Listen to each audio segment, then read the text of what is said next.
तीसरा अध्याय, भक्ति के कष्ट की निवृत्ति। नारद जी कहते हैं, अब मैं भक्ति, ज्ञान और वैराग्य को स्थापित करने के लिए प्रयत्न पूर्वक श्री सुखदेव जी के कहे हुए भागवत शास्त्र की कथा द्वारा उज्जवल ज्ञान यज्ञ करूंगा। यह यज्ञ मुझे कहां करना चाहिए, आप इसके लिए कोई स्थान बता दीजिए। आप लोग वेद के पारगामी हैं, इसलिए मुझे इस शुक शास्त्र की महिमा सुनाइए। यह भी बताइए कि श्रीमद् भागवत की कथा कितने दिनों में सुनानी चाहिए और उसके सुनने की विधि क्या है। सनकादि बोले, नारद जी, आप बड़े विनीत और विवेकी हैं। सुनिए, हम आपको ये सब बातें बताते हैं। हरिद्वार के पास आनंद नाम का एक घाट है। वहां अनेकों ऋषि रहते हैं तथा देवता और सिद्ध लोग भी उसका सेवन करते रहते हैं। भांति भांति के वृक्ष और लताओं के कारण वह बड़ा सघन है और वहां बड़ी कोमल नवीन बालू बिछी हुई है। वह घाट बड़ा ही सुरम्य और एकांत प्रदेश में है। वहां हर समय सुनहले कमलों की सुगंध आया करती है। उसके आसपास रहने वाले सिंह, हाथी आदि परस्पर विरोधी जीवों के चित्त में भी वैर भाव नहीं है। वहां आप बिना किसी विशेष प्रयत्न के ही ज्ञान यज्ञ आरंभ कर दीजिए। उस स्थान पर कथा में अपूर्व रस का उदय होगा। भक्ति भी अपनी आंखों के ही सामने निर्बल और जरा जीर्ण अवस्था में पड़े हुए ज्ञान और वैराग्य को साथ लेकर वहां आ जाएगी, क्योंकि जहां भी श्रीमद् भागवत की कथा होती है वहां ये भक्ति आदि अपने आप पहुंच जाते हैं। वहां कानों में कथा के शब्द पड़ने से ये तीनों तरुण हो जाएंगे। सूत जी कहते हैं, इस प्रकार कहकर नारद जी के साथ सनकादि भी श्रीमद् भागवत कथामृत का पान करने के लिए वहां से तुरंत गंगा तट पर चले आए। जिस समय वे तट पर पहुंचे, भूलोक, देवलोक और ब्रह्मलोक सभी जगह इस कथा का हल्ला हो गया। जो जो भगवत कथा के रसिक विष्णु भक्त थे, वे सभी श्रीमद् भागवतामृत का पान करने के लिए सबसे आगे दौड़ दौड़ कर आने लगे। भृगु, वशिष्ठ, च्यवन, गौतम, मेधातिथि, देवल, देवरात, परशुराम, विश्वामित्र, शाकल, मार्कंडेय, दत्तात्रेय, पिप्पलाद, योगेश्वर व्यास और पराशर, छायाशुक, जाजली और जुन्हु आदि सभी प्रधान प्रधान मुनिगण अपने अपने पुत्र, शिष्य और स्त्रियों समेत बड़े प्रेम से वहां आए। इनके सिवा वेद, वेदांत, मंत्र, तंत्र, 17 पुराण और 6 शास्त्र भी मूर्तिमान होकर वहां उपस्थित हुए। गंगा आदि नदियां, पुष्कर आदि सरोवर, कुरुक्षेत्र आदि समस्त क्षेत्र, सारी दिशाएं, दंडक आदि वन, हिमालय आदि पर्वत तथा देव, गंधर्व और दानव आदि सभी कथा सुनने चले आए। जो लोग अपने गौरव के कारण नहीं आए, महर्षि भृगु उन्हें समझा बुझा कर ले आए। तब कथा सुनाने के लिए दीक्षित होकर श्री कृष्ण परायण सनकादि नारद जी के दिए हुए श्रेष्ठ आसन पर विराजमान हुए। उस समय सभी श्रोताओं ने उनकी वंदना की। श्रोताओं में वैष्णव, विरक्त, सन्यासी और ब्रह्मचारी लोग आगे बैठे और उन सब के आगे नारद जी विराजमान हुए। एक ओर ऋषिगण, एक ओर देवता, एक ओर वेद और उपनिषद आदि तथा एक ओर तीर्थ बैठे और दूसरी ओर स्त्रियां बैठी। उस समय सब ओर जय जयकार, नमस्कार और शंखों का शब्द होने लगा और अबीर, गुलाल, खील एवं फूलों की खूब वर्षा होने लगी। कोई कोई देवश्रेष्ठ तो विमानों पर चढ़कर वहां बैठे हुए सब लोगों पर कल्प वृक्ष के पुष्पों की वर्षा करने लगे। सूत जी कहते हैं, इस प्रकार पूजा समाप्त होने पर जब सब लोग एकाग्र चित्त हो गए, तब सनकादि ऋषि महात्मा नारद को श्रीमद् भागवत का महात्म्य स्पष्ट करके सुनाने लगे। सनकादि ने कहा, अब हम आपको इस भागवत शास्त्र की महिमा सुनाते हैं। इसके श्रवण मात्र से मुक्ति हाथ लग जाती है। श्रीमद् भागवत की कथा का सदा सर्वदा सेवन आस्वादन करना चाहिए। इसके श्रवण मात्र से श्री हरि हृदय में आ विराजते हैं। इस ग्रंथ में 18,000 श्लोक और 12 स्कंध हैं तथा श्री शुकदेव और राजा परीक्षित का संवाद है। आप यह भागवत शास्त्र ध्यान देकर सुनिए। यह जीव तभी तक अज्ञानवश इस संसार चक्र में भटकता है जब तक क्षण भर के लिए भी कानों में इस सुख शास्त्र की कथा नहीं पड़ती। बहुत से शास्त्र और पुराण सुनने से क्या लाभ है? इससे तो व्यर्थ का भ्रम बढ़ता है। मुक्ति देने के लिए तो एकमात्र भागवत शास्त्र ही गरज रहा है। जिस घर में नित्य प्रति श्रीमद् भागवत की कथा होती है वह तीर्थ रूप हो जाता है और जो लोग उसमें रहते हैं उनके सारे पाप नष्ट हो जाते हैं। हजारों अश्वमेध और सैकड़ों वाजपेय यज्ञ इस शुक शास्त्र की कथा का 16वां अंश भी नहीं हो सकते। तपोधनों, जब तक लोग अच्छी तरह श्रीमद् भागवत का श्रवण नहीं करते तभी तक उनके शरीर में पाप निवास करते हैं। फल की दृष्टि से इस शुक शास्त्र कथा की समता गंगा, गया, काशी, पुष्कर या प्रयाग कोई तीर्थ भी नहीं कर सकता। यदि आपको परम गति की इच्छा है तो अपने मुख से ही श्रीमद् भागवत के आधे अथवा चौथाई श्लोक का भी नित्य नियम पूर्वक पाठ कीजिए।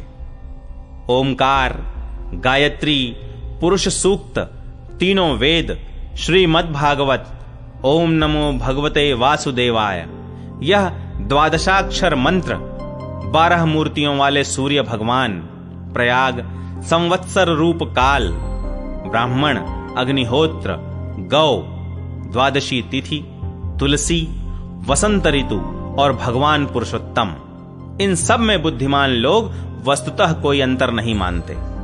जो पुरुष अहर्निश अर्थ सहित श्रीमद् भागवत शास्त्र का पाठ करता है उसके करोड़ों जन्मों का पाप नष्ट हो जाता है। इसमें तनिक भी संदेह नहीं है। जो पुरुष नित्य प्रति भागवत का आधा या चौथाई श्लोक भी पढ़ता है उसे राजसूय और अश्वमेध यज्ञों का फल मिलता है। नित्य भागवत का पाठ करना, भगवान का चिंतन करना, तुलसी को सींचना और गौ की सेवा करना, ये चारों समान है। जो पुरुष अंत समय में श्रीमद् भागवत का वाक्य सुन लेता है उस पर प्रसन्न होकर भगवान उसे वैकुंठ धाम देते हैं। जो पुरुष इसे सोने के सिंहासन पर रखकर विष्णु भक्त को दान करता है वह अवश्य ही भगवान का सायुज्य प्राप्त करता है। जिस दुष्ट ने अपनी सारी आयु में चित्त को एकाग्र करके श्रीमद् भागवतामृत का थोड़ा सा भी रसास्वादन नहीं किया उसने तो अपना सारा जन्म चांडाल और गधे के समान व्यर्थ ही गंवा दिया। वह तो अपनी माता को प्रसव पीड़ा पहुंचाने के लिए ही उत्पन्न हुआ। जिसने इस शुक शास्त्र के थोड़े से भी वचन नहीं सुने वह पापात्मा तो जीता हुआ ही मुर्दे के समान है। पृथ्वी के भार स्वरूप उस पशु तुल्य मनुष्य को धिक्कार है। यूं स्वर्गलोक में देवताओं में प्रधान इंद्रादि कहा करते हैं। संसार में श्रीमद् भागवत की कथा का मिलना अवश्य ही कठिन है। जब करोड़ों जन्मों का पुण्य होता है तभी इसकी प्राप्ति होती है। नारद जी, आप बड़े ही बुद्धिमान और योग निधि हैं। आप प्रयत्न पूर्वक कथा का श्रवण कीजिए। इसे सुनने के लिए दिनों का कोई नियम नहीं है। इसे तो सर्वदा ही सुनना अच्छा है। इसे सत्य भाषण और ब्रह्मचर्य पालन पूर्वक सर्वदा ही सुनना श्रेष्ठ माना गया है।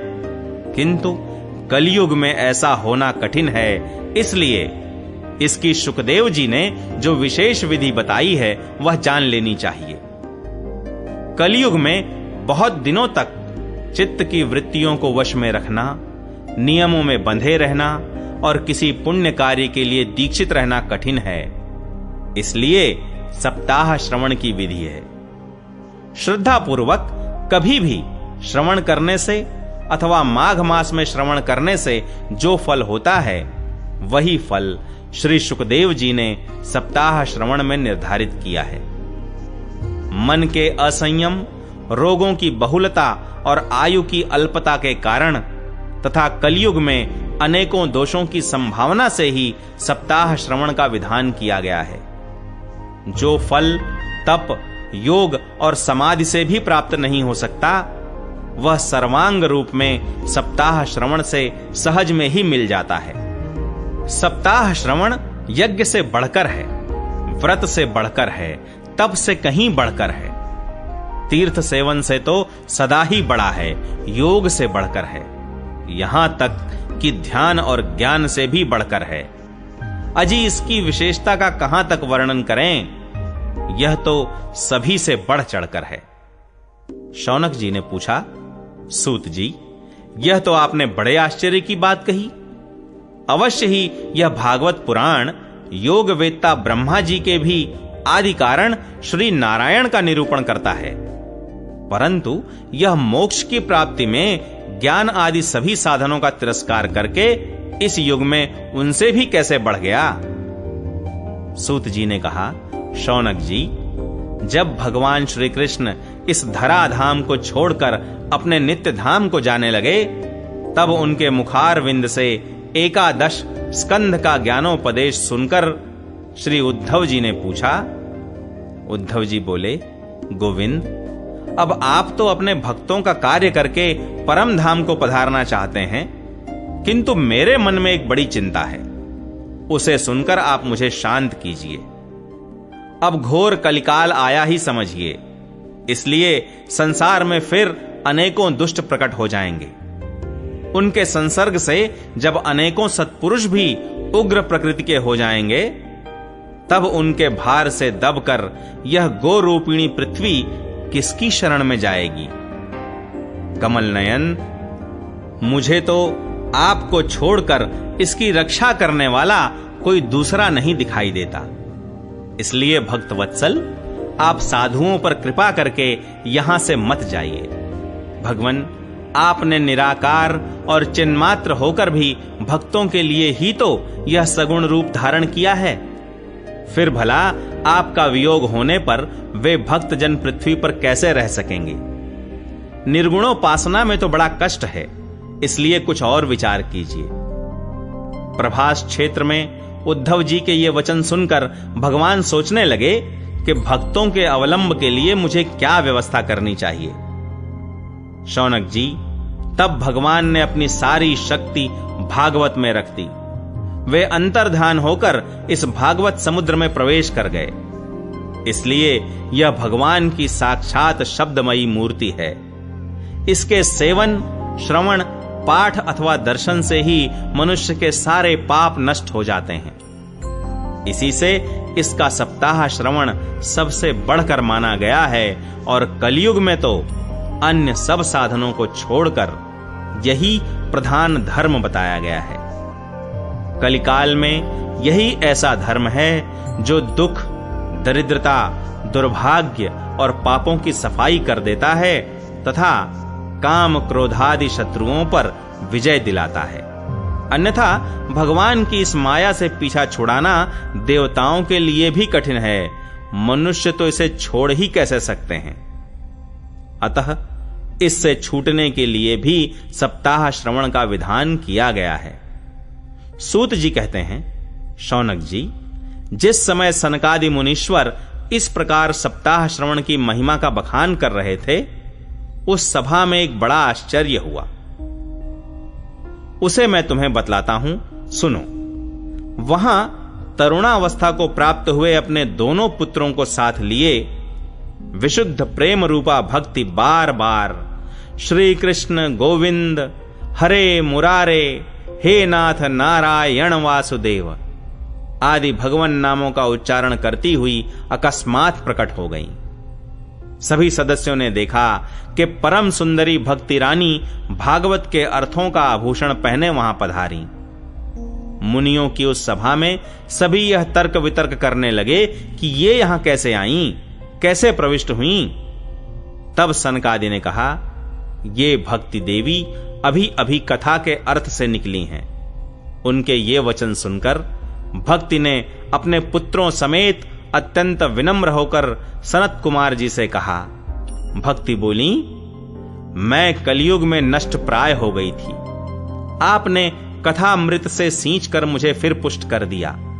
अब आप यह बताइए कि मैं कहां रहूं? यह सुनकर सनकादि ने उनसे कहा, तुम भक्तों को भगवान का स्वरूप प्रदान करने वाली, अनन्य प्रेम का संपादन करने वाली और संसार रोग को निर्मूल करने वाली हो, अतः तुम धैर्य धारण करके नित्य निरंतर विष्णु भक्तों के हृदयों में ही निवास करो।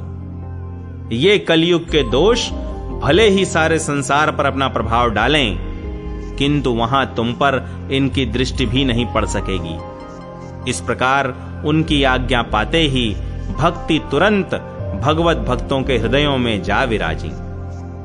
जिनके हृदय में एकमात्र श्री हरि की भक्ति निवास करती है, वे त्रिलोकी में अत्यंत निर्धन होने पर भी परम धन्य हैं, क्योंकि इस भक्ति की डोरी से बंधकर तो साक्षात भगवान भी अपना परम धाम छोड़कर उनके हृदय में आकर बस जाते हैं। भूलोक में यह भागवत साक्षात पर ब्रह्म का विग्रह है। हम इसकी महिमा कहां तक वर्णन करें? इसका आश्रय लेकर इसे सुनाने से तो सुनने और सुनाने वाले दोनों को ही भगवान श्री कृष्ण की समता प्राप्त हो जाती है। अतः इसे छोड़कर अन्य धर्मों से क्या प्रयोजन है?